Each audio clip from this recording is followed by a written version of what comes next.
He needs to play better. The last 4 years, he averaged 21, 20 points a game. The new norm in the NBA is 30. Like 19 points ain't getting it. Jamal Murray is not cutting the mustard.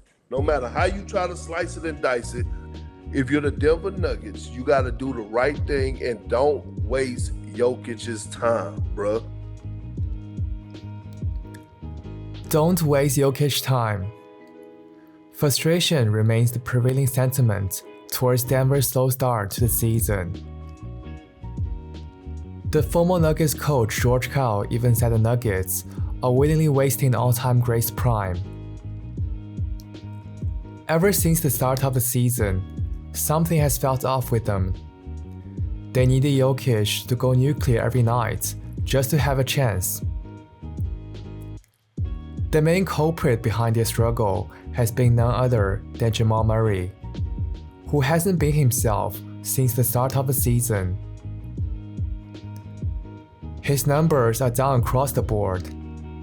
Murray is averaging 19.2 points while shooting 43.3% from the field, his lowest efficiency since his rookie season. He is also posting a career worst 2.3 turnovers, and his defense has looked worse than ever. Murray's poor play to open the season is a continuation of struggles experienced during the 2024 NBA playoffs and with Team Canada during the Paris Olympic. He was averaging 18.4 points on 40.3% from the field in the Western Conference semifinals, before a dreadful Olympic run where he shot just 29% from the field and 14.2% from three. Some of Murray's struggles so far have to be related to his health. Murray suffered a calf strain at some point during the first round of last year's playoffs, and it has been visibly impacting him to this day. Since then, Jamal Murray hasn't been himself on the court. He looked injured and even out of shape. On top of that, a deep playoff run and spending a month playing for Team Canada doesn't give him much time to either recover or get into shape. And those issues rear their ugly head shortly after. This season, he suffered from a hamstring strain, an ankle sprain, and a heel condition. Each of them had sidelined him for multiple games. None of these are season-threatening injuries, but they each contribute to an overarching theme. Jamal Murray didn't look the same. He doesn't move the same. He no longer gets by people as easily. He often struggled to create space, which often resulted in rough possessions and contested shot attempts. For someone who relies so heavily on explosiveness and agility, repeated injury could hinder his long-term performance. Writing off a 27-year-old who is still in his physical prime seems premature. Still, Murray's best year might be behind him. There were instances from November to early December where Murray suddenly became passive in his approach, contradicting his well-known offensive aggressiveness and frequent takeover as the team's second go-to scorer. Murray was at his best when he was coming off pin downs, looking for his shot with no hesitation. An aggressive Jamal Murray is an effective Jamal Murray. The Nuggets are 8-1 this season when Murray attempts 17 or more field goals, and they're 3-9 when he plays and attempts 16 or fewer. Sometimes, he just had to trust himself and stop letting the outside factor get to his head. In fact, he's much more accurate when he has less time to think about it, recording a 63.1% effective field goal percentage when he has the ball for less than 2 seconds, while this number drops to 51.8% when he touches the ball more than 2 seconds. Murray has been a receiver of constant criticism for his sluggish start to the season. Richard Jefferson has criticized Murray's offensive performance this season, labeling it as subpar compared to his previous seasons.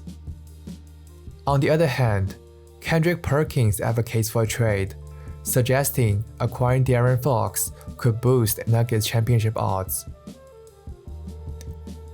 The bashing stems from the fact that Murray secured a long-term commitment from the Nuggets, obtaining a lucrative $208 million max extension this summer. Starting next season, he will be making around $50 million per year, despite never having made an All-Star or All-NBA team. The Nuggets signed him to this massive new deal with the expectation of him getting his first All-Star nod in the near future. 2 months into this season, it couldn't be any further from the truth. Early returns on the Murray deal doesn't look good. Combine that with his worrying injury history and declining production, the Nuggets should officially start worrying about Jamal Murray. The Denver Nuggets season has been a tale of two teams. The one who thrives with the MVP candidate Nikola Jokic, and the one who is awful without him. Jokic missed 3 games for personal reasons this season. During those games, Murray failed to rise to the occasion as the team's number 2 option. Jamal Murray averaged 14.5 points, 6 rebounds, and 7.5 assists on 38.7% from the field and 21.4% from 3. And the team hasn't been particularly competitive in those losses. Murray was showing a passiveness that was uncharacteristic. His usage rate is down to 22.5% from 27.3% last year. Murray has to be more assertive with the ball, using his own robust tool belt to shoulder some scoring load for Jokic. That's how a player gets paid like he did. Under NBA's new CBA, teams couldn't afford to have bad contracts. For a championship caliber team like the Nuggets, giving out max money to non-star player is one of the quickest way to sink their championship hope. So far this season, that's exactly what the Nuggets have been doing. Jamal Murray played like a glorified role player, a streaky shooter who can provide playmaking and burst. He doesn't look like a true number 2 option alongside the Joker. Denver desperately needs to see the alpha scorer within Murray. If Jamal Murray cannot play like a star, this team will be fighting an uphill battle for years to come. The good news is that Murray has finally came back to life and looked like his old self in recent games. Jamal Murray finished with 34 points and dropped his best performance of the season in a win against the Pistons on Saturday. It was his first 30-point game of the season.